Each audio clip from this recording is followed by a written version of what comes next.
You're joining the call. To record the conference for those who may miss this call, or for future playback, press star 2.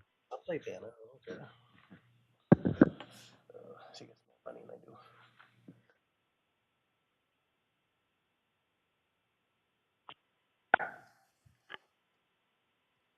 Good morning, everybody. I see it's 9 o'clock. We'll get this meeting started. Welcome to the Iowa 911 Communications Council meeting for July 2018. Last time we did not do a guest introduction, and I got a lot of complaints about it. So we're going to go back to doing that, in spite of whether it works well with audio visual. It's important to a lot of people. So if we can start on that end and introduce, and then go out into the crowd, please. Judy Flores, Blackhawk County, and representing APCO.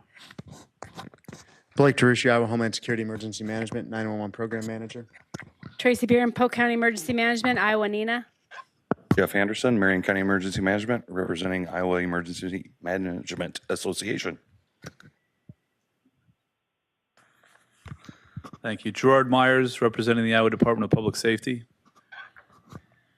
Rob Rotter, Iowa County Sheriff, representing Iowa Sheriffs and Deputies Association. Lawrence Hartpence, representing Iowa Geographic Information Council. Mike Bryant, representing the Iowa Professional Firefighters. George Griffith, Urbandale Police Department, representing the Iowa Peace Officers Association. James Chambers, CenturyLink, representing Large Telecom. Morning. Kara Sorrells, Washington County 911. Mark Honeyfeld, Palo Alto, EMA 911. John Drury, CenturyLink. Marcia Slycord, Pella Police Department. Cheryl Eckloff, Mahaska County 911 Director. Jamie Robinson, Mahaska County EMA 911. Josh Humphrey, Iowa County Emergency Management. Joe McCarville, Cedar Rapids. Brenda Bennett, Atomo PD.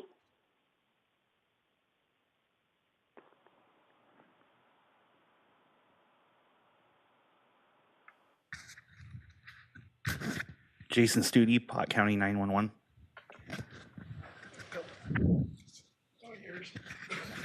Tammy Rodriguez, ICN. Rhonda McKibben, Iowa Department of Public Safety Communications. Chris Myers on the SWIC. Andy Buffington, Winnebago Hancock, EMA Communications. Terry McClanahan, Dallas County Sheriff's Office. Crystal McIntyre, Warren County Supervisors. Brent Long, Polk County Sheriff's Office. Amanda Roush, Story County 911. Dina McKenna, Story County Sheriff's Office.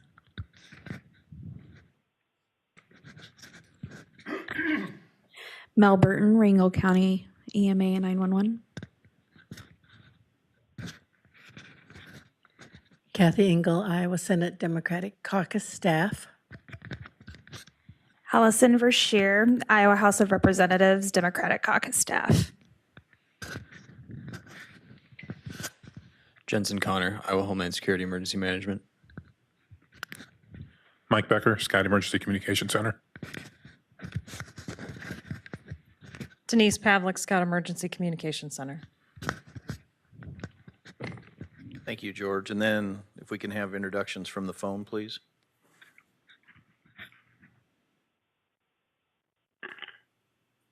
Mary Miller, Iowa County 911. AJ Seeley, Chickasaw County 911.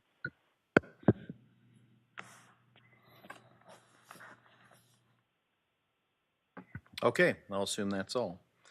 Welcome. Ed Roach, Jasper County 911 Director. Okay. Any others? Brenda Bennett, Atomo PD.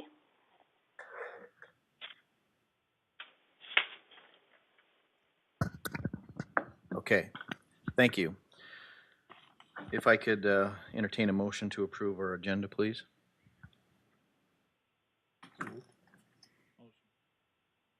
Second, all those in favor? Aye. Against?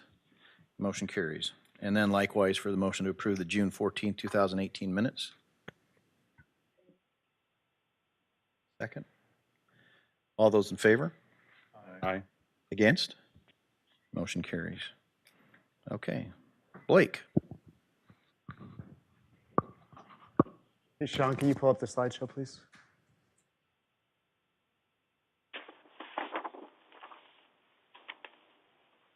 Good morning, everyone. There's no fast way to go through everything I have today, so my apologies in advance.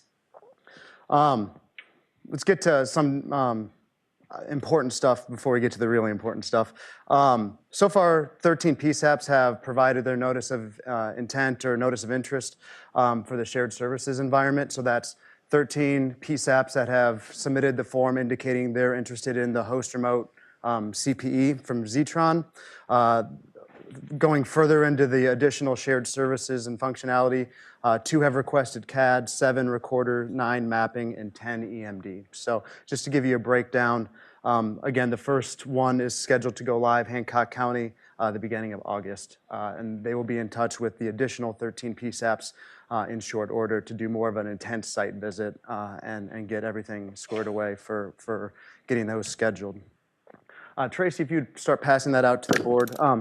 We have a draft, an updated draft, Next Generation 911 Operations Plan. Again, I've talked about this a couple months now. It's basically referenced in admin code as kind of the tertiary document that guides the 911 program.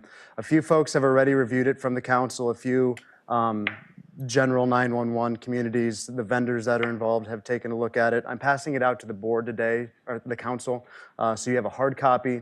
I'll also be sending it electronically to you. If anyone else is interested in reviewing that document, shoot me an email and I'll be happy to get that to you. I sent an email the middle of June regarding Rapid SOS and the upcoming Apple iOS upgrade. I didn't get any feedback on it, so I'm going to talk about it here. First of all, just let me state, it's a really big deal. Rapid SOS started out as a app vendor on phones, and you would have to download an app, and then you could get enhanced caller location data with the 911 call. They've been around for a while now, and I would say they've done things the right way. They've worked with the 911 community to improve their product. It's no longer necessarily an app that you have to download. They've done some testing with Google, and the big announcement about a month ago was that with the next Apple operating system upgrade, so iOS 12, it will be natively on your phone to send that enhanced location with the 911 call. So if your PSAPs have that available, and it's available through a lot of partners, through Geocom, through many of your CPE vendors, you will see, you might have to talk to your vendor to get a software upgrade at your PSAP, but it's supposed to be free. That was kind of the deal that Rapid SOS worked with their partners. So you will get your traditional alley, but then you'll also get additional information, which is the enhanced location. So if you think of Uber, or when you order pizza from Pizza Hut, your phone knows exactly where you are. Rapid SOS uses that device-based handset location and sends it with the call. So again, basically, if you have an Apple phone that will be using when you upgrade to iOS 12, just know that if you're in an area that the PSAP can take that information, you'll be receiving a much better location on that 911 call. Cedar County did some testing with it about a year and a half, 2 years ago, back when it was just an app-based product, and it worked great. They did an exercise with it, used a 911 caller without Rapid SOS compared to a 911 caller with Rapid SOS, and did a search and rescue type of exercise and found the person before the clock even got started when they used the Rapid SOS product. So again, it will be embedded natively. You don't have to enable anything. Once you upgrade to iOS 12 with Apple, you would have that on your smartphone, on your iPhone. Any questions on that? Okay. I briefed previously that Lori Hickok is no longer with Comtech. We do have our new project officer from Comtech. It's Rod Robinson. He's been with Comtech before. He left and now has came back. There's email addresses up there as well as his phone number. It's basically, again, just taking over Lori's old jobs and responsibilities there. I scheduled a GIS webinar for July 19th. That's going to cover the new grant information, but it's really a chance to ask questions about maybe why your data isn't being reported as well as you think it should be. So a lot of times it's the difference between when you're abbreviating Avenue, it's AVE versus AV, or you putting the TH after the number 10th. So we're going to answer a lot of those questions. We'll have Geocom on the call. Please try to get your GIS person as well as your MSAG or ALI person or 911 person on that call, on that webinar at the same time. All of those parties really have a role in getting the data uploaded and accurate. So I'm not going to spend a whole lot of time answering, I guess, specific questions at this point, but I definitely will, and Geocom will, and our GIS specialists will on that webinar. So go ahead and register. I sent out that email last Friday. Speaking of GIS, for the previous cycle, so the fiscal year that just ended, June 30th, still need documentation from 6 counties. That's due July 15th, so coming up here in a couple days. And then just to kind of wrap up that program, 51 counties applied for the grant for a total of what you see there, about $780,000.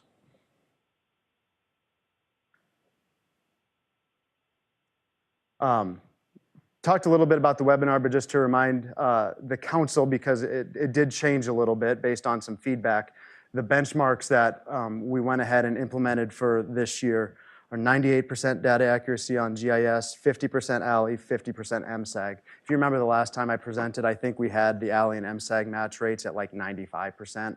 Once we started looking at the data, we thought that was, we want to provide this grant, obviously, so we bumped those benchmarks down. And as of now, about 29 counties already meet those benchmarks. So the additional 2/3 of the state has about 6 months now to get their accuracy up as well. And we also put kind of a grace period in there, if you will. If you meet 2 out of the 3 categories, but you see an increase of 25% in the third, you'll still get the grant for the 2 upload periods. Any questions on kind of the guidelines that as we rolled them out? Sorry.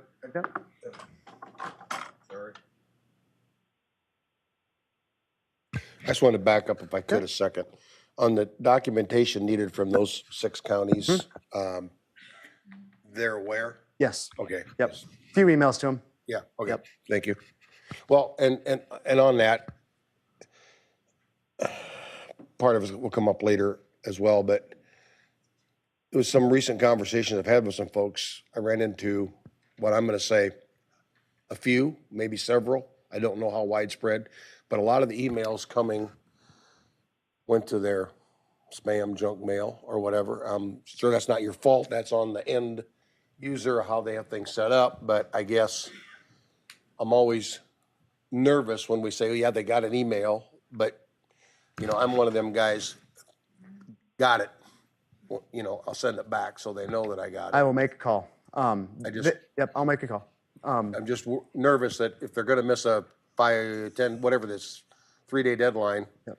On their approval letters back when they were initially approved, so granted, it could at this point it could be a year ago, but it also could have been 2 months ago. On their approval letter, it lists those dates as well with what we need for reimbursement. But I'll call them. I'm not trying to make it have more things to do, but I just am always guarded about whether the email. It's only 6 this time. Actually got to the right place.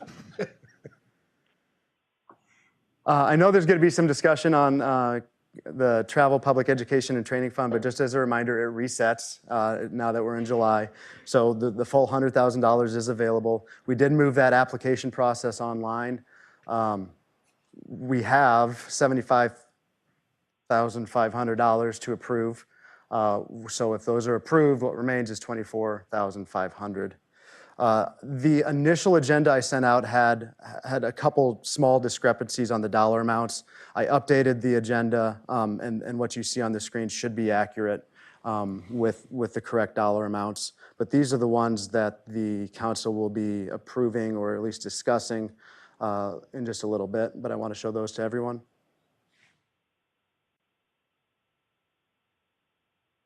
It's I think a good problem to have that we have all these to sort through, but yeah, it's a lot to go out the door the first month, so more on that to follow. Also wanted to follow up on our kind of end of the year social media campaign on text to 911. The Facebook ads did really well. You can see the bottom line there. Most Facebook clicks, clicks on ads, it's less than 1%. We averaged on the static display 1.7% people actually clicked on the ad, and the video or the animated display 1.5%. And you can kind of see some of the other numbers there. Impressions are how many times it was shown on a computer screen. The reach is how many people were seeing that particular ad. So basically it indicates that some people saw it multiple times. It was also shared 847 times on Facebook, and that was over the course of about 4 or 5 weeks. Instagram also had a higher than average click rate, not quite as high, but still high. And the Google ads did slightly better on clicks than a generic Google ad. Again, I know I never click on ads, so I get that, but still, you kind of see in this case, 1.6, the ads were shown, or the public education material was shown 1.6 million times. Any questions on that? All right, I know this topic is also later in the agenda. It's my last slide. So I want to discuss a little bit about the end of the year funds emails and letters that went out. Kind of work our way backwards. Right now and going forward, the process that we're going to implement is kind of where we started and where we assumed we were going to be, and what I had briefed you on earlier throughout the year. And that is that the PSAPs will receive, through the service boards, $61,000 per PSAP. The timeline on that really doesn't change from what we did last year and what we were going to do, and that is after the quarterly surcharge checks go out, and those go out around the 25th of July. After that is when we start processing this. So nothing changes with the timeline. You can expect to see that $61,000 around the beginning of August. And again, just to reiterate, those can go to NextGen 911 hardware, software, receipt and disposition of a 911 call, and access of the state's interoperability system. Again, kind of working our way backwards with where we're at now. 15 PSAPs currently have access as a level 3 or 4 user on the statewide interoperability system. There is language in that Motorola contract with DPS that there's monies available for approximately 28 consulates through Motorola. That's Chris or Tom Lampe's to talk about, figure out how exactly they're going to get those out into the field, but they're available. And then through our Homeland Security grant program, so it doesn't touch 911 dollars at all, we've submitted a project for $450,000 that will also go towards consulates, or at least connectivity at the PSAPs with the interoperable radio system. I got put in charge of that project, so I'm the one writing it. I'll be the one hopefully working with the interop board, with the user group, with the PSAPs to help actually get that implemented and into the field. And the timeline for that is those funds are supposed to become available September 1st. So we should have time to get the process, the policies in place, get the messaging out on how we're going to do that. That's admittedly not going to cover 113 PSAPs, but there's other grant funds that we'll continue to look at that might become available through reallocated dollars or money or grant funds that don't get used. Our office manages 2 relatively large grants that have nothing to do with 911. EMPG and HSGP will continue to look at those type sources of funding to do the consulates. And I know DPS is continuing, and the Interop Board is continuing to look at those sources as well. So I know there was a lot of frustration and confusion expressed over the whole process, and I apologize for that. I got out the messaging both ways just as soon as I could, and as soon as I could get policy in place to support both. So apologies for that. I think everyone is on the same page with where we're at now, and hopefully we can kind of move forward with going in the same direction at the same time. Any questions? Yep.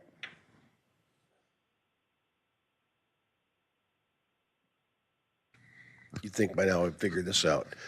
Question for you on, I know the $4,500 figure was in some of the previous letter, but how much are these consulates? What's the 450 gonna, round number, what's the 450 gonna buy? 36. 36,000.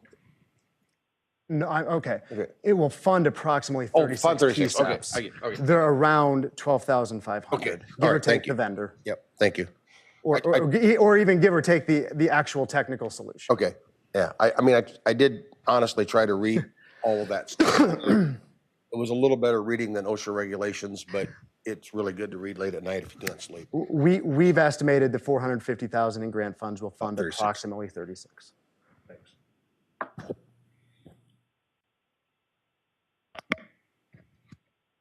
Okay, so I had that as, that subject was item number 8, but if there's other discussion related to this, I don't want Blake to have to come back and forth here. So further discussion as far as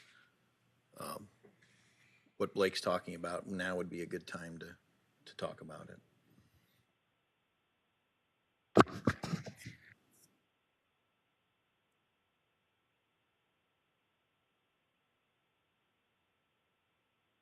Yeah, I do, but I'm gonna let everybody else go first.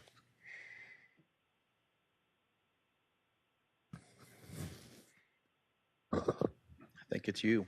Okay, I do have a couple things that I want to put on the overhead, so I'm not trying to move Blake out of there, but make sure I have my stuff. I guess I don't need that.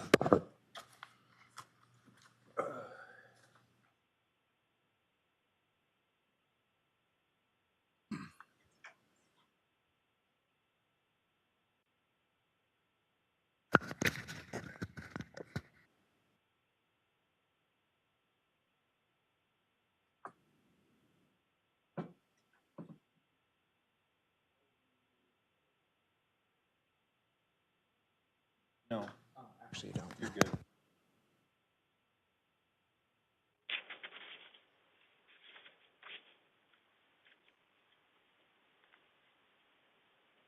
Have a couple things over here.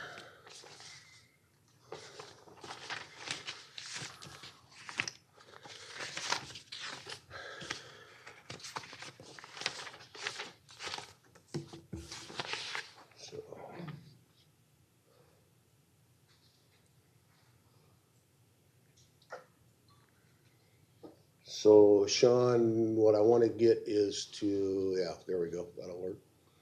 Something close to that. I think will get us what I need. There you go, thank you.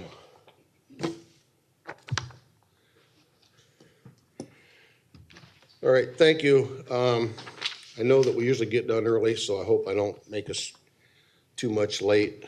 I'm getting out of here, but I have a few things that I have concerns over. For those that don't know me, my name is Mike Bryant. I represent the Iowa Professional Firefighters.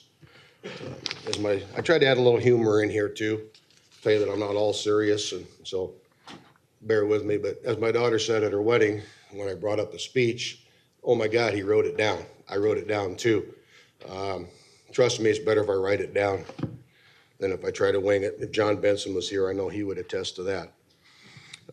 Why I'm about to do and say some of the things I am is I want to learn from our experiences and improve some processes going forward. I've already mentioned a slight side note that in some conversations over the last couple of weeks, some of those emails some people received did go to some places not in their normal inbox.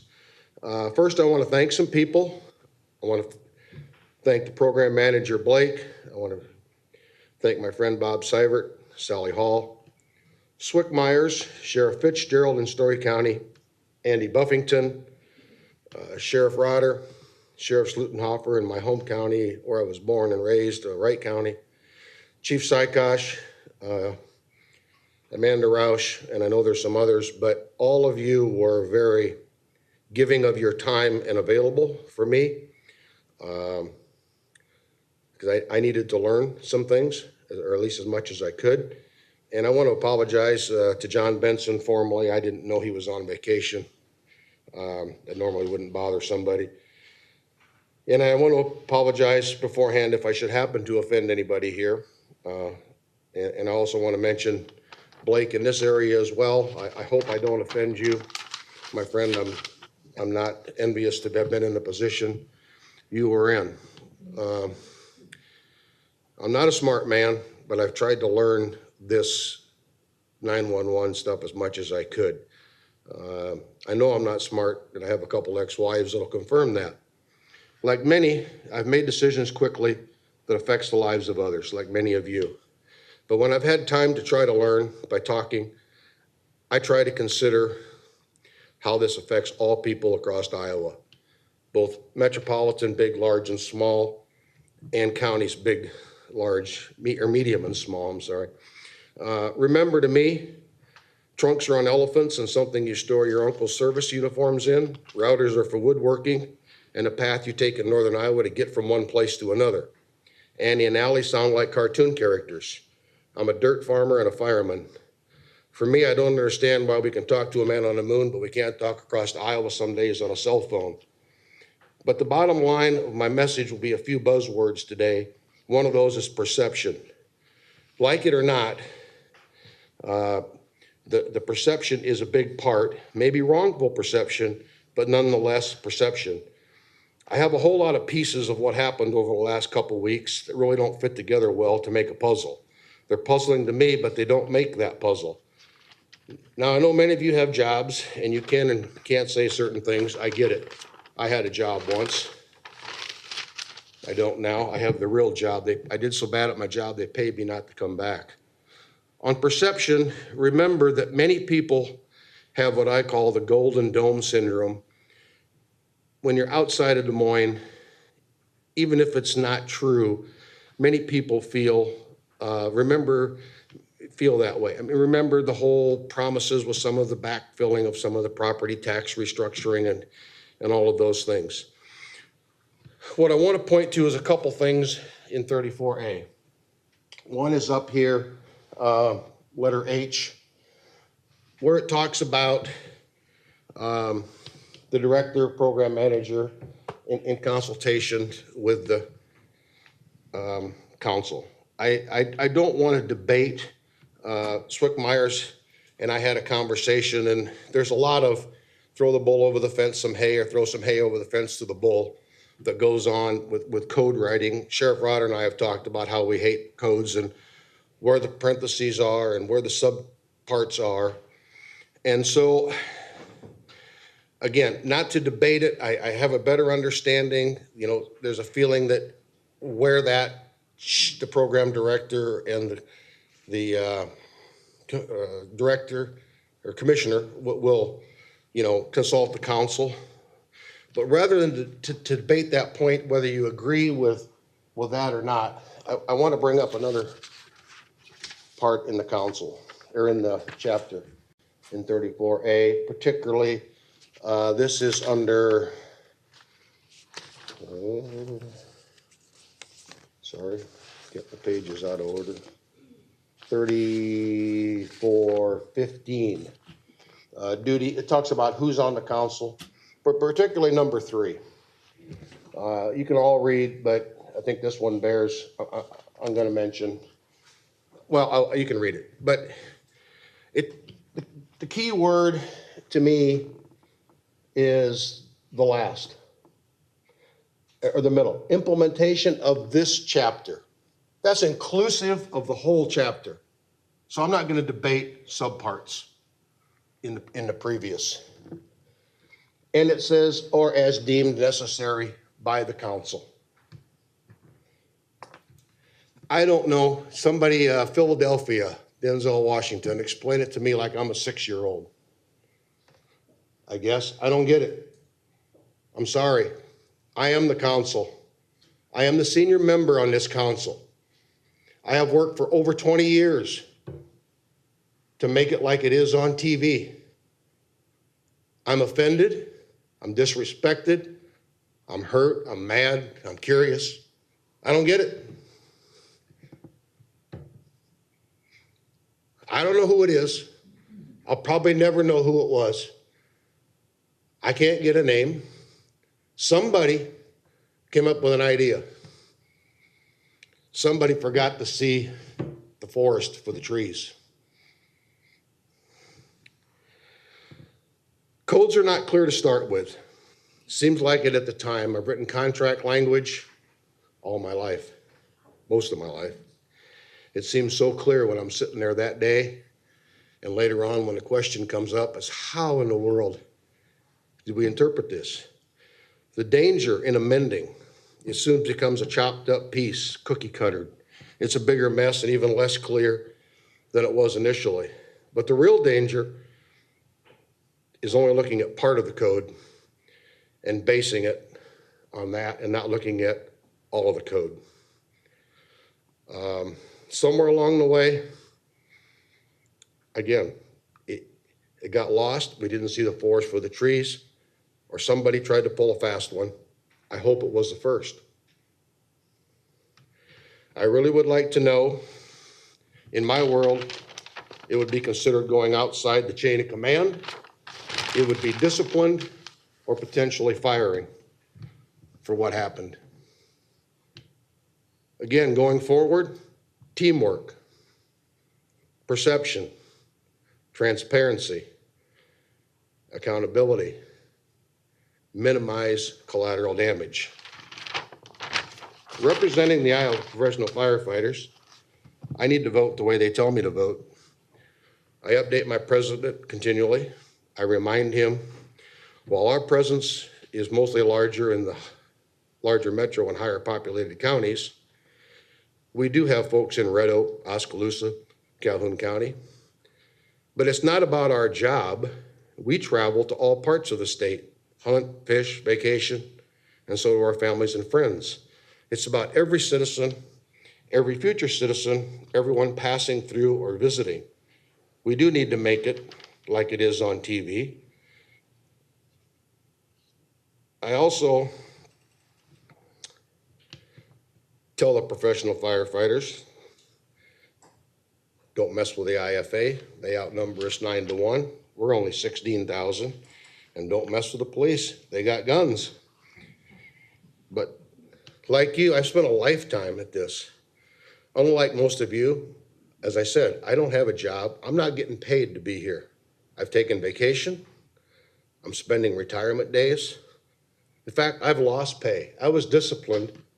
I came to Andystown, Forest City, when we had a 2-day 911 council and we traveled. It was to do our year of planning. I had permission to go from my fire chief because one of the 2 days I was on duty, but I got sick and I had to go to the doctor and I called in sick. And the doctor said, you can't be a fireman today. Give me a note.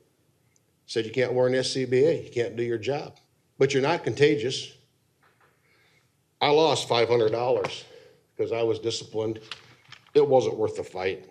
I knew what was right, where I needed to be. I bet none of you have lost $500 because you went to one of these meetings. So again, I'm going to say, all the conversations I had, all of them, I did not find one person that was against interoperability. I did not find one person that wasn't, or group that wasn't working towards interoperability. Everybody was, some farther along than others, some barely moving, but they were on their way. I do believe we'll get there. I believe some will be down the road looking at consolidation. Yes, that's the dirty word, but schools are that way. Life changes, but they'll figure it out and they'll do it their way. And I believe that some will need a little extra help, much like when I got on this council, some needed extra help in the enhanced 911 years back. So I just ask, if I never get to know how, I ask, let's prevent it from happening again. I don't like to bring up the 3 years ago frustrations, but we just kind of got by that. We had a good legislative sessions. We're working on a legislative session coming up to change some things in the code. I wished I could help that committee, but I really am not a Phoenix Phonics kind of a guy. I'm not that kind. I have certain fears of things and no fears of others, but I'm not the guy that can help write the code, so to speak. I can do the lobbying and I can do those kinds of things and I can sell it, but I can't write it. I don't have a very good vocabulary. But with that, I want to go back to one of the first things I said is I'm up here today. I could have said, you know what, it got undone. It's all better. Forget it, move on. But that's not me either. So part of it's for my healing process, but more importantly, it's for all of us to work together. And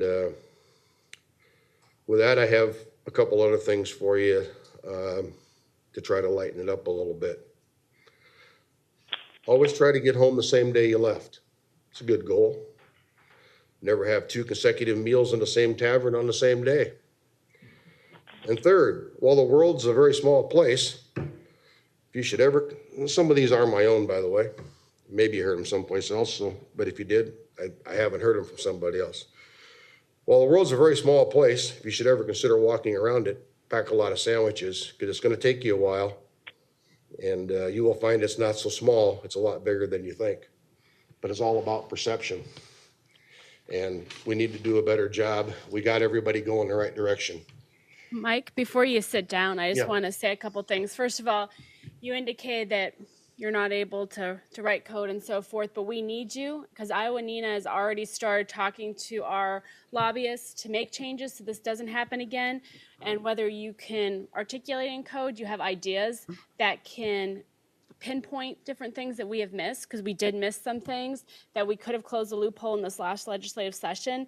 And while it was allowed, the manner in which it was done was not the best relationship building and trust building. And so we want to make changes so that doesn't happen again. So we do need your help, and we need everybody's help and support who felt slighted and shaded, because we do need to make those changes. And right now we have this opportunity with this 34A committee and being able to make that roadmap what 911 should be coming up, and to find those loopholes so that the 911 program and the relationships we want are there. And so we don't feel slighted at the end of the fiscal year with things coming out of the blue.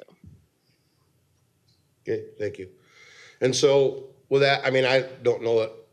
Say it if you got any questions. If you do, I'll try to answer what I don't know, I guess, but find the answers. But it was more about, like I said, making sure that we learn from our experiences and moving forward as best we can as an entire group.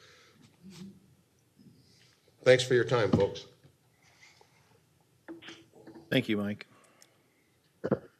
I want to reiterate something that Mike has said, and he said it here today, and we've said it privately and among other people, is that we really appreciate you, Blake, and the role that you play. And I hope there's a stipend or something they give you every time that you're between that rock and the hard place, because you deserve it. But the one thing that I'm always confident of when it comes to Blake is that he has our back. And when I say that you have our back, I don't mean necessarily the board per se, but our back is 911. I think you're in there, you're the voice, you're looking out for us in the 911 field. And I appreciate what you do, and I'm sorry that sometimes you kind of get stuck in the middle, and hopefully that gets less and less. But at any rate, did you have more to your report? Just one clarification Judy asked me. When I mentioned the $450,000, that doesn't necessarily mean we're going to force a consulate down your throat. If there's a better way or a different way that you want to connect and achieve that connectivity with the ISICs, by all means, let's talk about that. It's not like we're going to give you, here's your vendor X consulate, have a good day, see you later. We really do want to work with the PSAP, with the user group committee, with the ISICs board on providing that funding, but getting you what you want. So that just wanted to make that clarification. Any questions on anything I had? Okay, thank you, Blake. Do we have anything in the 2019 legislative changes that we need to discuss? No? Okay. So that brings us to our next big thing, our training fund requests. What I'm going to do to try to streamline this is I'm going to go down the list. I want to make some comments before you start that Okay. process, because I do think if we would pass all this today, $75,500, that's pretty much shoots all of our budget. And we have no process to pass this so that it's equally and fairly distributed. And so I do believe we need to put something in writing from the council, having questions and the simple questions that are online, to make sure that this money is distributed equitably, and that counties that don't receive many trainings is afforded that opportunity, that we make sure that training is spread, and if there's other funding options for these organizations to use from, we want to make sure this is appropriate forum to receive the money, because if we spend it all now and have that very few dollars, there might be really beneficial training coming up in the future that we need to fund. And so I'm going to ask this council to table the funding of these trainings until the next meeting. I do have 10 questions, some with subparts, that I believe would be beneficial for applicants to answer, so we can start looking at a process where we look at the application's answers and say, okay, this person, they come up with so many points, they're rewarded. And so that we justify it by merit, not just saying, oh, this looks like a good training. Yes, it's been here before, let's just fund it. No, let's make sure that everyone's on the same page and looked at and judged equally. We don't have that process. And last year we had a hard time spending the money. And so I think, right or wrong, we probably just passed it because we didn't want the money to go away and to be taken away from us. But now we are at the point where almost all our funding, that $100,000, is going to be gone. And I don't believe that is in the best interest of 911 and this council to just blankly pass things without anything in writing what's guiding us. And so, I mean, I think that we should need to ask, how many times has this council approved this specific training in the past? You know, the attendance of it, where was it located? Has other organizations put on this training? Other funding streams? I mean, is this something that the agency is responsible to fund, to provide training themselves? If they're required to provide training, why are we providing the funding? They could use their own training budget. Is there regular training in the county? Looking at the maximum and the minimum participants so that individuals, we want to provide trainings that more people can attend. What would happen to this funding if it's canceled? There's nothing in writing at this point in time. What does this course include? We want to make sure that there's something that these attendees get out of this course. Things to take home. Is there a trainer certificate? Again, about the mandate. Is there a conflict of interest in this training? So I think there's a lot of questions that need to be answered, and a measuring stick so that we provide the best training, and we provide in locations that don't receive a lot of training. I know Polk County is really blessed. We receive a lot of training in this area, but there's other counties that receive very few trainings. They don't have the support of their area, so it's important for us, if the training comes there, to be able to support them and provide them that funding. So their dispatchers may receive that training and get out of there and have that greater level of expertise. So I agree with a lot of what you say. I know one of the obvious things is you see, especially now, a lot of the same training over and over. And that doesn't concern me so much as long as it's attended. If it's something that's really popular and it's bringing people in, that to me, that's fine. It's if you're doing it 10 times and no one's showing up 10 times, that's where the problem lies. But obviously, like you said, we had a hard time getting the training dollars spent last time. And I think now people get it, and that's good. That's what we wanted. Unfortunately, now it's kind of getting to the point where now we're going to see people fighting over these. And I think people saw that, and that's why we have the list that we do so early, because they understand that it's grab it now or it's gone. So I agree with pretty much everything you said there. The other thing I want to say is I know that some of these applications do have a caveat that if it's not approved today, the funding's kind of off the table until some other funding sources agreed upon. I know you have that four corners of the contract, but I do ask them to work with these entities so they don't lose their training because this board didn't have something, this council didn't have something in place. I don't want them to lose that opportunity just because we need to get our ducks in a row. So I'm asking them if they can't do an addendum to their contract that they signed to allow them additional time until this this council is able to put something together and get those questions back and be able to approve it. That'd be greatly appreciated. We don't want people to miss out because we were not prepared as a council. So I guess I have a question for the board. I'm new to this. But are you not trying to change something at the last minute after we've already got the process out there and all of these agencies have now come forward and asked for training? And I have to believe that these agencies have picked training that can certify or help towards continuing education.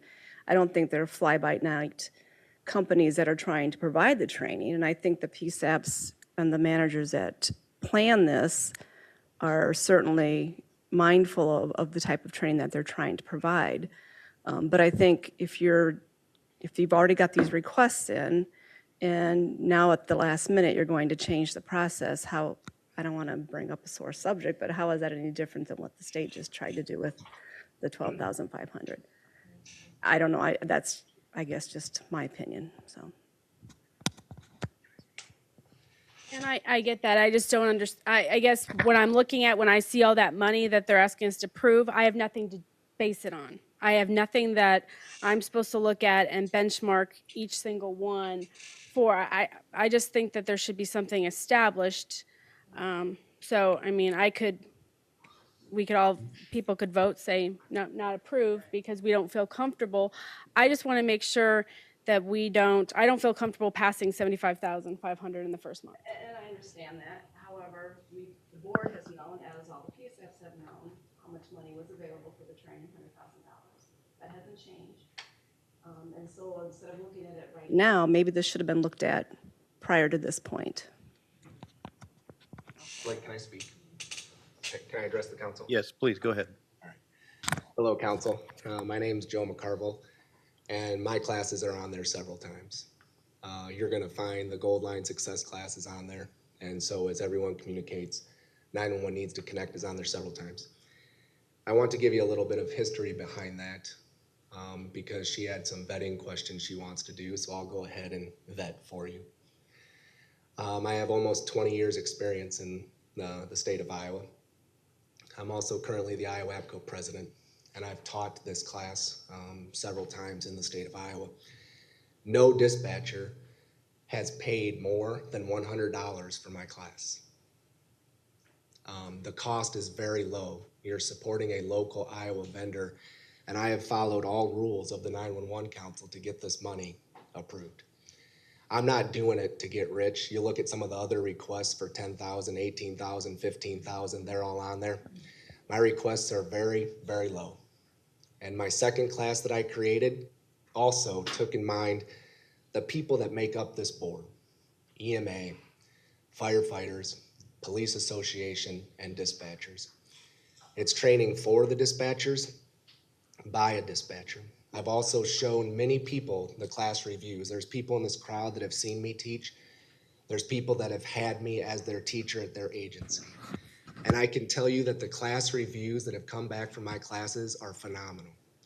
I also went to Florida and got an additional certification for teaching and spent almost $5,000 on myself. It's the John Maxwell certification in order to teach. If you don't know who John Maxwell is, he's the #1 person in the world on leadership and personal development. And this material encompasses the classes as well as my experience. I'm able to keep the classes low. I know that Tracy said table these classes. I ask you to do the opposite. I ask you to approve them today.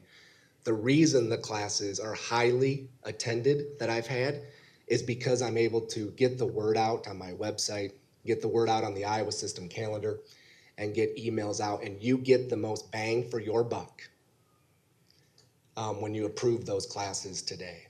These organizations have filled out the proper paperwork. They've reserved locations. All of the answers to the questions that she has could have been gathered ahead of time. And as the guy that just came up here and said, everything's about perception, I'll put my integrity on the line versus anybody. I really will. The people that have attended my classes, I want to share you with 2 examples off the top of my head. One of the classes in Buena Vista, and I swore I would never share this story publicly until he decided to do it himself on a national 911 podcast. I was in the class and I taught my first hour. He comes up to me on the break and he says, "Joe, is this the pace of your class?"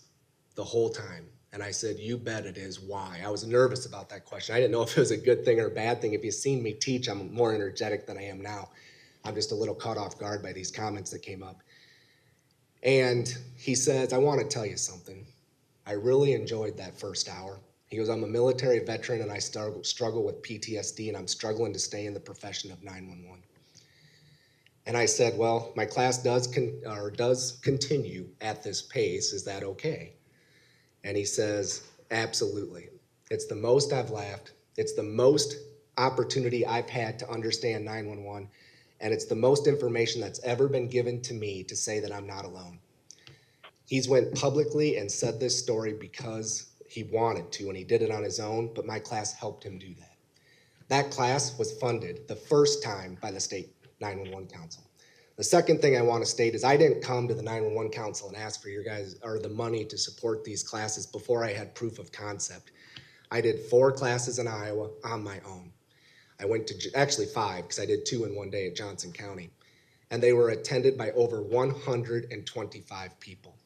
And on top of that, I also want to give you my integrity as well in the fact that when you guys approve $2,000 for my classes, if 20 people don't attend my class, I don't even submit the invoice for the full $2,000. No dispatcher for my first class, Gold Line Success, has paid more than $100. There was 2 classes, one I had 17, one I had 18, and Blake can attest to this. The invoices were submitted to $1,700 and $1,800, even though you guys approved me to spend $2,000. I ask you to give us the opportunity to support these training things that have been requested so the word can get out, you get the most bang for your buck, and the majority of the people can attend. And I will gladly answer all 10 of your questions. Go ahead. No, I was just making a conversation that we should have something in writing, and maybe it's late off the guard, but that was just something I want to make sure everybody is treated fairly and able, and I'm not questioning the popularity and the value of your course. I've heard great things of it, but I have to measure everybody equally, and so that's why I'm not singling out anybody. Everybody, I just want to make sure everybody has that same measuring stick. Yep. And so that's why I brought it up. Yeah, and she also makes a good point. I also agree that the training should be in different counties and everything else. And if you look at where those classes are, for at least mine, you'll notice I'm on the far east coast, Scott County and Dubuque. You'll notice that I'm also in southern central Iowa. You'll notice that I'm all the way up to the top of the state in northern Iowa. I'm not doing this in just one spot. I'm doing this for the benefit of all 911 dispatchers, and I'm charging a very minimal fee. So I would ask, in order to keep these classes highly attended and to keep that cost as low as possible, you consider approving the training that's on the agenda today. Thank you. Questions? Thank you. So Tracy, just to clarify, are you making a motion to table? Well, I think it's something that I need discussion with the council. I just felt that it would be good to have a measuring stick and in place so this could be used throughout the time where we approve funding for training and travel and so forth. But that's not just, I wanted to bring in before the council and have a discussion. It's not something, if everybody is against it, then I'm not going to push it. This is not a council of one. This is a council of many that we represent many. So, but I did want to bring it up there because I do believe we need to be fair and everybody should be measured by the same measuring stick. So that's why I brought it up. Okay. So what my plan originally to do here to streamline this, I was just going to go down the list and see if anybody needed to either abstain or had further comments about one where we set it aside so we're not doing it all in one. So, Sheriff? yes. Before you go to that process, and do you have something? Go ahead. Well, I want to, I guess, chime in at this point, and I agree with Tracy, and I agree, or I feel like now I'm in a kind of rock and a hard spot because some of this has been posted, some planning, there's some contracts out there. So as I've always said, it's never going to get any easier. So I don't want to see it, you know, some of this, and again, I looked at them, some closer than others, but I didn't look at particularly dates. So I don't know how sensitive, almost all of them early in September. I know some were in September.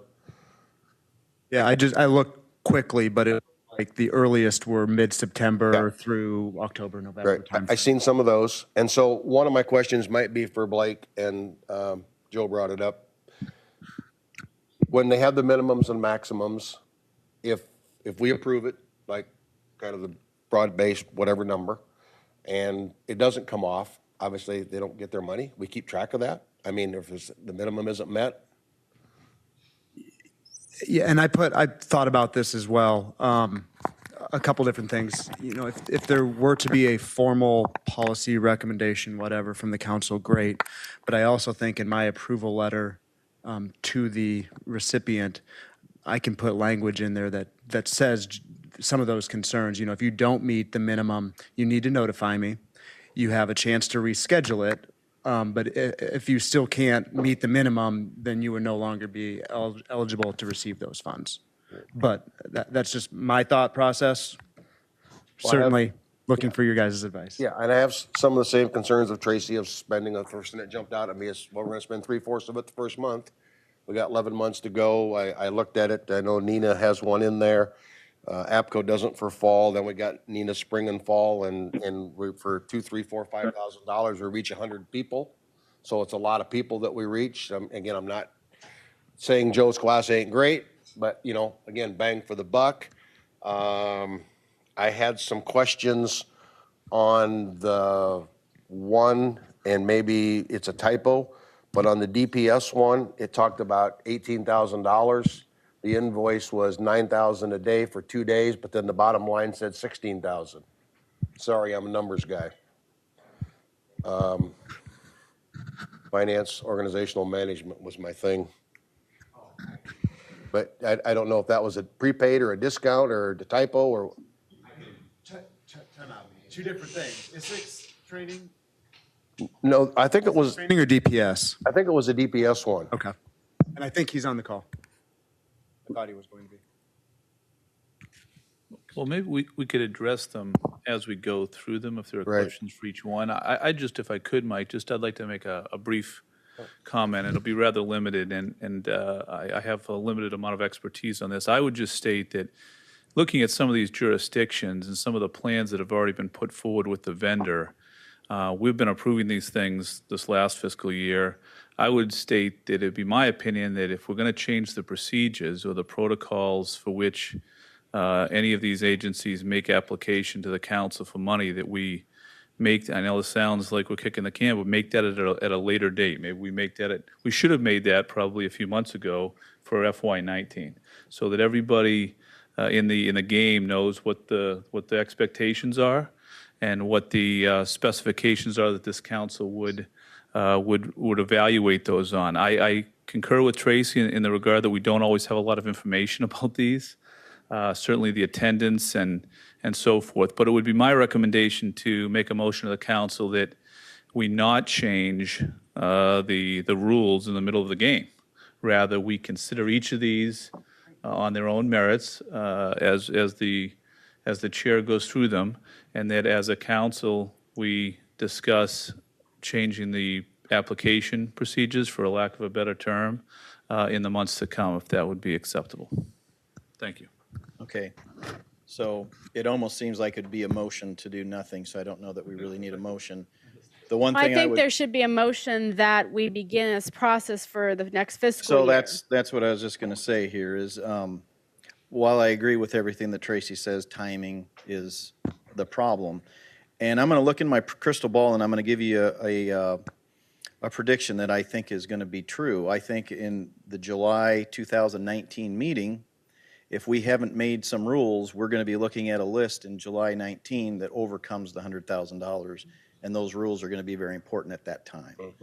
So I agree that we do need to do something, but I think we need to do it Chair, as we go forward this year for next year. I have another thought as well.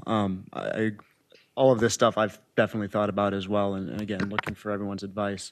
Would a potential course of action be to approve these as they are? They followed the rules of the game as we knew them, but then put a moratorium until December, January on the remaining $24,000, getting time to put additional policy or additional thought in place.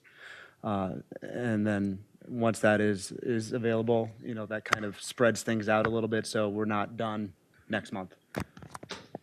But I think there needs to be some discussion on that or feedback from the floor too. Right. Okay. Well, that's an excellent idea.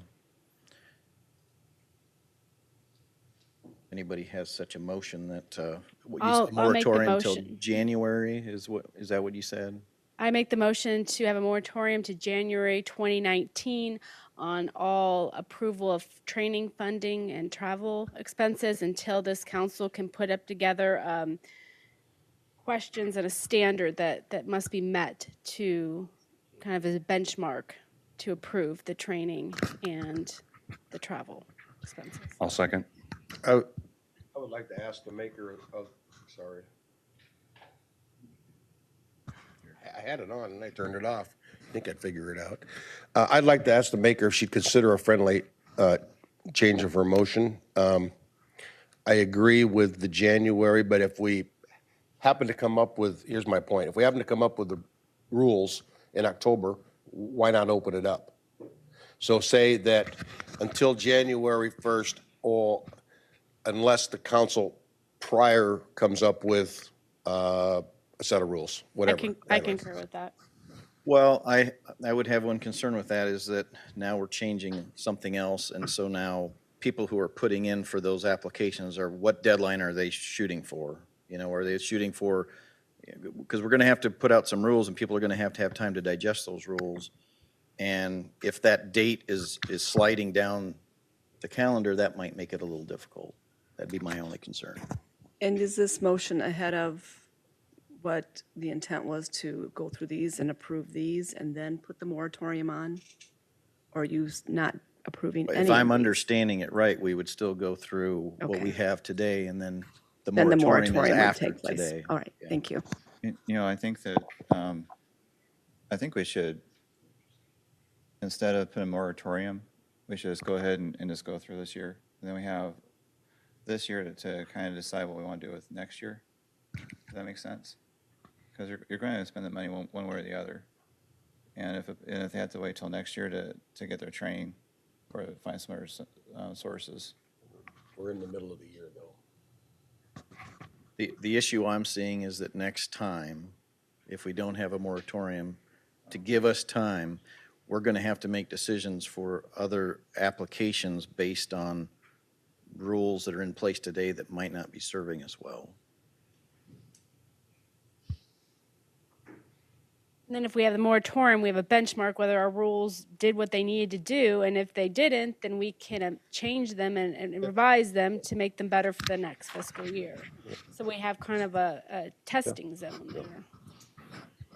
Can someone from the audience speak? Yes, go ahead. I think if you put the moratorium in place, then those who apply after that are being approved under a different set of rules. That's true, and the sad part about it is we're going to have to say no to probably a lot of applications. So either way, that's going to happen. Whether we make it a little easier to decide which ones to say no to, I think is what it comes down to. I understand the intent, and I agree that there needs to be some type of rules or whatever. But I understand what she just said, and as a PSAP manager, first of all, I've known that there's $100,000 every year. I know when July 1st is, and if I'm going to do something, I'm going to jump on it because I know that money is probably going to go away.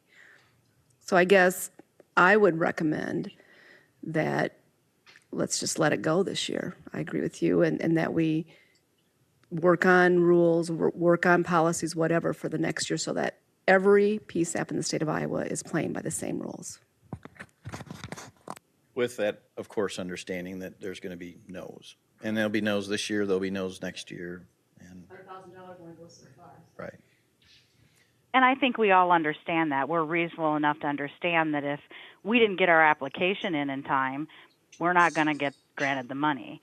However, as a comm center manager, I also look at the money being granted to DPS for $18,000 for advanced supervisor training, or I question the ISIX-B $15,000 for ISIX training.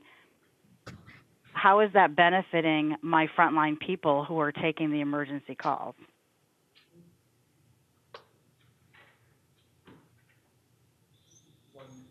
One more thought to add into this, and Joe can maybe correct me if I'm wrong or refresh my memory. I believe the council passed a standing approval for $5,000 each for APCO and NINA for each of their meeting. So $5,000 is in for APCO.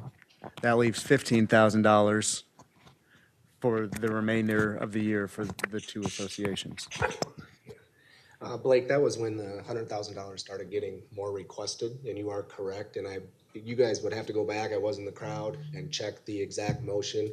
I think it was made by Sally, if I remember correct. And I think she said exactly what you said: $5,000 APCO NINA, $5,000 in the spring, $5,000 APCO NINA in the fall. That would be set aside for that, and that's the most important training for 911 dispatchers, in my opinion, because it's a state conference that's centrally located, and people rely on that conference. So that's why I think I don't have the motion exactly memorized, but I think Blake's reflection is pretty accurate. Okay. So I have a question, and Blake, council travel, ballpark. To be a factor, but it's generally less than 5,000. Okay. So I'm trying not to hog all the time, sorry, but I did have, so the one I was looking at, and I know we got a motion on the floor, but I think it might be easier to get the discussion out. But the one I am looking at is the DPS one. If anybody can open it up, it does say $9,000 times 2, but the bottom line is 16. I don't know if it's a typo, but that one, somebody look at while else I'm talking. And then the other question I had is like on the ISIX one, because I was going to ask that we went through these individually, at least the DPS and ISIX one be separated out, because the other ones are similar to what we've done, but we can do each one individually. But the ISIX one, I was going to ask for an explanation of the 30,000. I know there's 6 RICS areas, regions, times 2. Comments I've heard are in my area, if I'm not ready with the training, I think it was a September 14th to September 18th time period. Would it be better to do one now and one sometime later? So I was going to ask Swick Myers that question, or Okay, what we could do, if I can, is I'll just go through these, and if we want one set aside, we'll come back to that. Otherwise, if we could, just, let's try to whittle this list down of what we're actually talking about. Is that all right? yeah, And I'll pull that out. We got a motion on the floor too, at Right, some point, right. but So I still have the motion on the floor for the moratorium. Was there a second?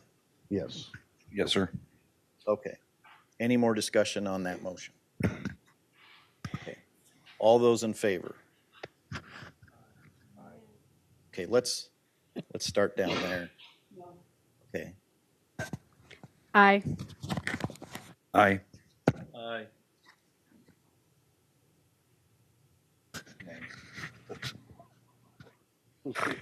Oh, man.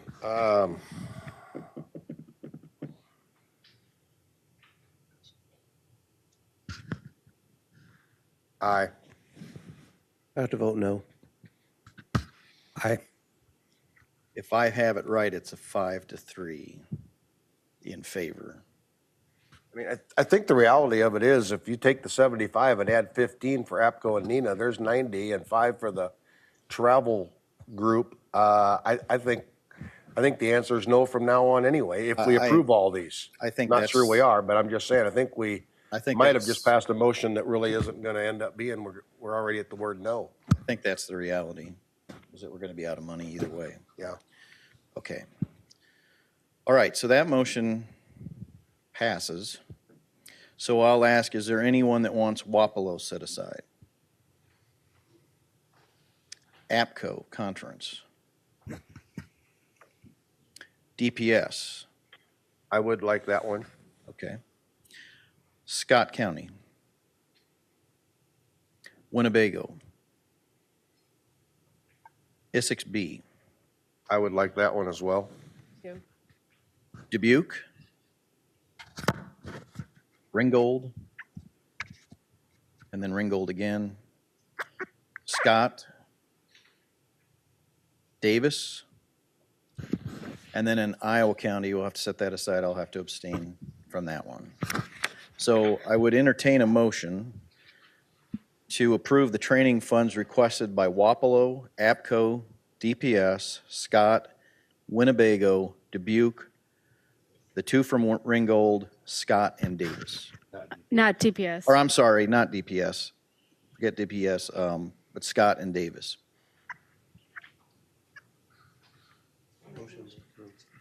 Okay, we have a motion to approve. Is there a second? Any discussion? All those in favor? Aye. Against? Motion carries.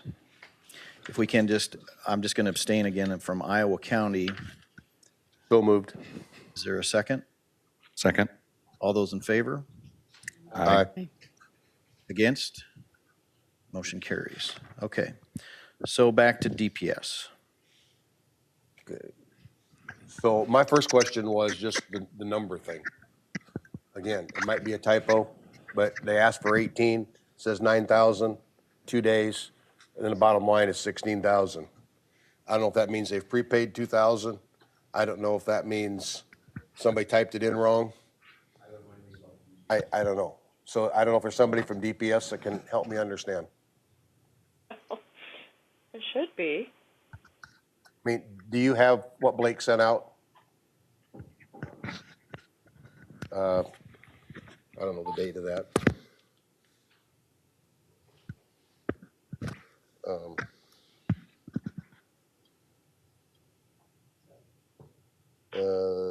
Let's see. There's an invoice at the very bottom that says, professional dispatch management, attention, Robbie Johansson is the name for this training in Cedar Rapids, but it says, number of students up to 40, 60, I think 16 hours, 9,000 per day. And then for some reason it says 9,000 amount, but then when it gets down to the total, it says 16,000. I was gonna say, if there's no one here to announce, why don't we just table that? Yep. With clarifications, we're spending all the time, I mean, we're at Yep. 10:15 now. Either way, I'm not seeing a motion to approve, so I guess it just Are gets. we ta- able to approve a portion of some of these too? I mean, because, is there other funding streams for DPS, let's say, for this? This is a pretty expensive training. We could maximize our funds if we approve one day, if we provide them half the training costs, and then they provide half the training cost share, because as we've heard from some of the other trainings, they provide a lower cost to the individuals who attend and don't charge excessive fees. So I mean, is there $18,000 is a lot to approve, even if it's 16,000. And it says minimum of 20. I mean, there's a big difference between cost per person at 20 or 40, and it's 9,000 a day, so the cost is gonna be the same. So, to go along with what George said, I'll just make the motion that I thought the same thing on some of these other ones. Can we do partials if they all done? It's not till October, so I would like to at least table this one. And I don't know how we get the word to get more information, but that's Blake's job. Blake, it looks like you have information. I shot him an email, and when people approve or apply, I normally tell them, if you can be on the call or present to answer any questions, it would be good. I thought he was supposed to be on the call, so I'm emailing him now, but he said the $18,000 was the figure he was given, and he was going to double check as well. And the majority of the paperwork says $18,000. In all honesty, I should have caught that as well, so I apologize that we're in this position. Okay, so Mike, are you giving me a motion to table? I'm gonna give it a motion to table and consider this being, I guess with that, just in comment of, it's one thing if it's 40, if it's another, if it's 20, if we, if they, I'd like to see our cost out of the fund be based on number of people attending, somewhat of a partial. Yeah. You get your 40 people there, that's a better return for your buck than your 20. Okay, so we have a motion to table. Is there a second? I second that. Okay, any further discussion? All those in favor of tabling? Aye. Against? Aye. Okay, motion carries. Okay, then the ESXB. Any discussion about that? Well, I'd like to have maybe Chris come up and explain, I guess, a couple things. One, if all these 12 classes, 2 in each, Rick, we're going to be all in September. If everybody's ready to, get that training, where we are in the implementation of the system, or if we better spread it out to do one now and one, I'm just throwing it out there, 3 months, 6 months later. And then the other question I had was maybe a little understanding of how we came up with, I believe the estimated cost is 30,000, asking for 15, like 50 hard-boiled eggs and cool hand Luke. It was a nice round number, but. And I'm going to add another question in there. Some of the things that when I was looking over and the detailed in the proposal, they talked about these individuals are going to educate persons on the policies and kind of standards. Well, I believe those are not all passed. So they're only going to get a portion of this education. And so I just want a little bit more detail how it's effective for cost sharing with this 911 council to fund something that I kind of see it as a business expense in an education where it needs to go out there and say, you're investing in our system, you're investing in something good for the state of Iowa. We are going to provide this training to you. I know it's expensive, but it has a bigger budget than we do as a council. So I just want a greater understanding how it's the council's job to provide a cost-sharing portion to this training and how it is going to benefit those dispatchers, because we do supervisors, but we really want those dispatchers to receive training and how it's going to affect their receiving disposition of a 911 call. Okay. So if I can start with Mr. Bryant, The dates are relatively firm at this point. The plan is to use aspects of the contract that we have in with on-target training, in that we retain all the rights to the course itself and the materials. So what that allows us the liberty to do is to record the sessions and keep the materials and post them for later viewing. That was worked in, and what that does in a sense is that if their staff train over at a PSAP at some point, they can revert back to that training sessions and then get the materials there. So the dates at this point are relatively set, and I'll defer also to our training and education chair, Denise Pavlik, during this as well, if there's something I can't answer. But my understanding is that those dates are set, but every intent is made to record those and make them available for later viewing along with all the documentation, because it is going to be a lot of material. Your second question, sorry, I was in the...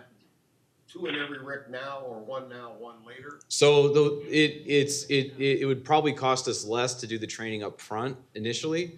I'm not sure if we could look at postponing one of those other trainings. It's possible that we may be able to have more in the future if funding is identified. The goal was to try to help get everybody on the same page conceptually as to how the system is going to work, and do that as quickly as we can, because it is a major paradigm shift for the PSAPs and the dispatchers to handle a network like this. So the total cost of the training, we got some last minute costs in. DPS is going to absorb those, so the ask of the 911 Council remains the same. That means the board is picking up the other $15,000, and DPS is picking up just over $6,300 in additional costs. So the cost of the council remains the same. This is going to be geared, to start moving into Tracy's question, this is going to be geared towards the people who could go back to a PSAP and train the rest of the telecommunicators. It deals with the second half of a call for help, basically the disposition of the 911 call. It goes far beyond what would be considered basic dispatcher training. And as far as the standards go, the core standards of how the network is going to operate and a lot of the in-field standards will be done by the time this training commences. There's some nuanced ones left that won't really necessarily have that much an effect on what happens in the PSAP, but the core standards that are needed for this training are passed. So everything else from here, not to use some sort of inappropriate metaphor, is gravy.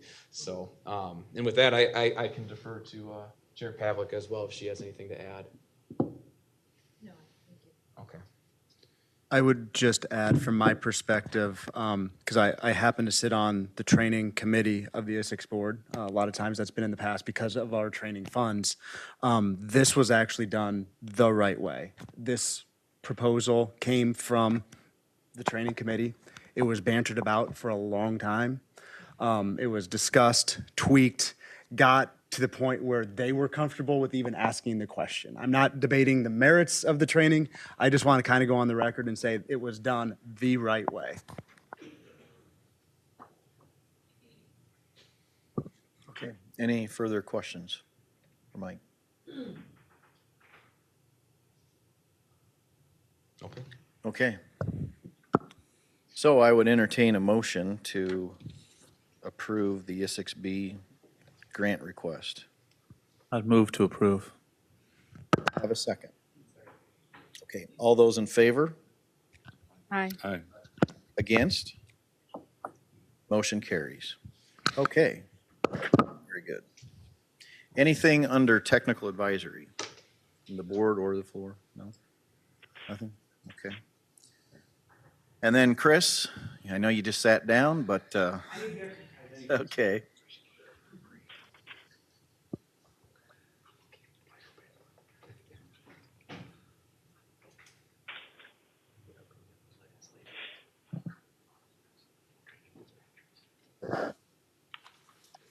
Thank you. Before I get too far into this, I'll start off with a clarification on a slide Blake showed before about the end of year funds and the Consulate costs, that $12,500. That quote follows basically the framework of the state contract language, where the appropriate discounts are applied. And that figure also includes installation, which is assumed to be 100-foot of coax, and programming. More or less, it's designed to be a turnkey concept where you could just, in theory, plug it into a console, give it a spot on the console, and then you're good to go. So it's designed to be a seamless integration. As we were looking at this process when it was still on topic, the realization was had within my office anyways that flexibility is key, because not every PSAP is going to require a consulate to access. There are many PSAPs that have gateway slots open. In that case, it's just the cost of a mobile radio to access the system, as long as that gateway has enough slots left in it. So the goal was to be flexible with regards to anything as far as how PSAPs could access the system, as they may have other pathways available to them. There was also some discussion on sensitivities for agencies that may have RFPs out, that may have included some sort of language in those RFPs about accessing the interoperability system once everything was done. There was going to be a pathway in there for them to not be put in an awkward spot with regards to training or awkward procurements. So the goal on this also is to expand interoperability across the state. The more SWCs I talk to from other states, the more they stress the importance of having PSAPs on as soon as possible. It's in the best interest of public safety and public well-being. One of the continual themes that I heard from other SWCs from other states was that it sometimes takes a hard lesson, which is unfortunate. And we were hoping to be able to avoid that when this popped up. From my office, I devoted a significant amount of time to finding federal assistance in addition to what transpired here. I was not able to get everything to come together for the federal side, so if you want to pin the failure of the federal assistance on my office, you certainly can. I will consider that a failure as my term as SWCS so far. My plan at this point is to continue to pursue leads to try to assist PSAPs to connect, if for in-field personnel to connect, to try to get everybody on board for interoperability as quickly as I can. Just a quick note also on coverage testing. Work is being done to finalize some of those plans, and I'll be sending more information out to volunteers soon. If you still want to participate, let me know. I had a chance to see a demo of that last month. It's actually pretty cool to see it being done. It's going to be a heck of a road trip. It may take some of us back a ways when we were younger and carefree and could just go all over the county and not worry about time. There are 11 new standards and 6 new users that will be before the ISICS board today. If you have any questions about what is being published on the ISICS website, please let me know. And also, if you want to help participate in developing those standards, please let me know. These standards are designed to be for users, so we welcome any and all user feedback as we develop these. On the topic of larger scale standards, I was at the TIA and TR8 P25 User Needs and Steering Committee meetings last month in Atlanta. At that meeting, there was some significant progress made on standards development and also interoperability testing among devices. So that's a good thing for us. If you want more information on that, I can certainly provide it. One other note, I was appointed to the P25 Steering Committee to represent the National Council of SWCS. So I'm now involved in the process from the point where TIA 102 standards are drafted based off of user feedback or manufacturer feedback, all the way up to the point where they are adopted in final form. So we have an opportunity to have our fingerprints on all of those standards so they represent us and work for us very well. In addition to the P25 side, I'm now also actively participating on the ADIS Joint LMR LTE standards development process. That one is quite dry, but those standards are being developed, and the goal for those is to help define the standards for how this new world of interoperability with LMR and LTE is going to work. Finally, we got our in-person remote 2019 revision of the National Emergency Communications Plan on June 25th. A lot of progress was made in developing kind of the path forward. It's kind of one of those situations where you got to chop down the brush before you can actually make a path, and we got that done. I've had interest expressed from other stakeholders in Iowa to participate in the process. I'm starting to send out those emails now about an upcoming webinar in July, so if you want to participate, just let me know, and I will get you in on that webinar. Otherwise, that's all I have. Okay, any other questions for Chris? I had one quick question, and again, this will show my ignorance to how the system works, but I was asked, is the VHS mutual aid going to remain at, or will it go away at some point? Are you referencing Leah? No. No, I think there's, Oh, VLAW 31. No, that's a non-federal channel. That's going to remain. That'll remain, okay. The weak point of VLAW 31 is that it is a simplex pathway for communications. You can put it on a tower to repeat it, but those things are not widely deployed across the state. So there is some limitations on who you're going to be able to reach. So for example, you might be 20 miles away from a PSAP or dispatch center, and they may not be able to hear you if you transmit on VLAW 31. So there's some weaknesses associated with that are kind of the caveat emptor. That is staying. All of the channels in the NIFOG, we don't have any authority over those. We can recommend that you program them into your radios for interoperability to help cover whether you're moving out of the state or if something happens here. But nothing's being taken away as far as those NIFOG channels go. great, thank you. Anything else? Okay, thank you, Chris. Thank you. Okay, moving on. Jim Lundstedt.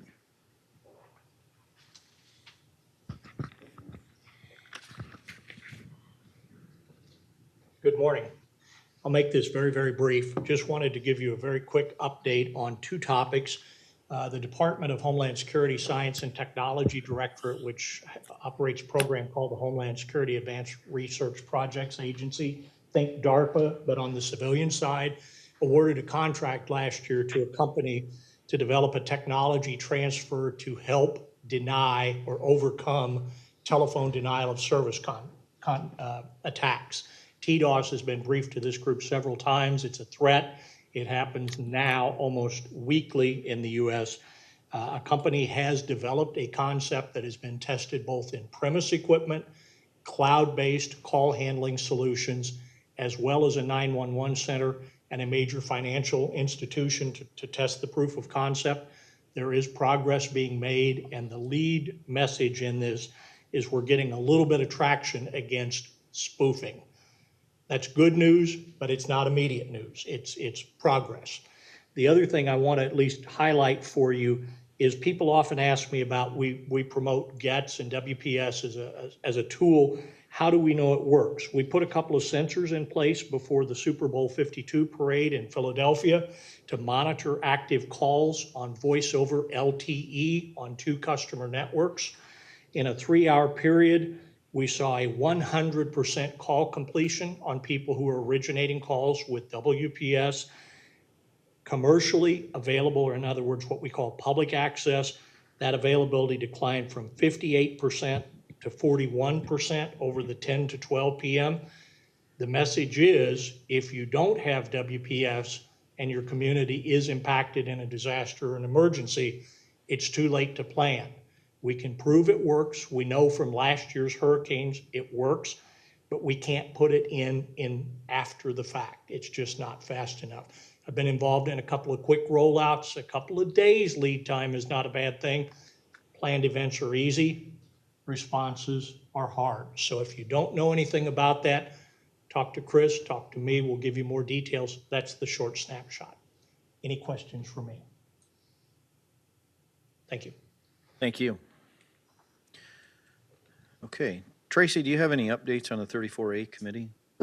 No, we're going to schedule a meeting. I did ask to open this up to more counties, more PSAPs, especially the smaller PSAPs in the middle of the road PSAPs. We just don't want just a real small county and a real large county. We want everybody's conversation. You don't have to be able to be trained in writing code and legalese and all that. We want your comments because we can take that and draft them into that legal jargon, but we want it more plain language. We don't want things that are so obscure that people just really don't understand what the true intent of 34A is. We want to make it so the everyone can read and understand, and there's not these loopholes that the attorney folks like to put in there and to be able to get around things. So we want to try to reduce those, write it so in the plain language, legalese where we have to, but make sure we have everybody's comments. And if you don't want to participate regularly, you can email me your comments and we'll incorporate those into the changes. But this is something for us all to participate in. So. Okay, thank you. So yes, anybody that's interested in helping craft that, please reach out to Tracy or myself or somebody on the board and get hooked up with that. So, thank you. Legislative issues, I don't think we have anything. I think we've pretty well taken care of item 8. Any unfinished business? I don't know if this is unfinished or new business, but I would like, and I guess if Blake's the person, I sit on the Fire Service Emergency Response Council. We just got an answer from the AG's office. I know ISIC's board, they're allowing Skype video feed-in people to count in the quorum. I know we've asked it. I know the answer's been no. I don't know if it's who we're asking or if it's more updated today because it's more acceptable. Yeah, and I have an outstanding question from, I think, Marion and Pella PD as well. We've just gone through a rash of assistant AGs lately.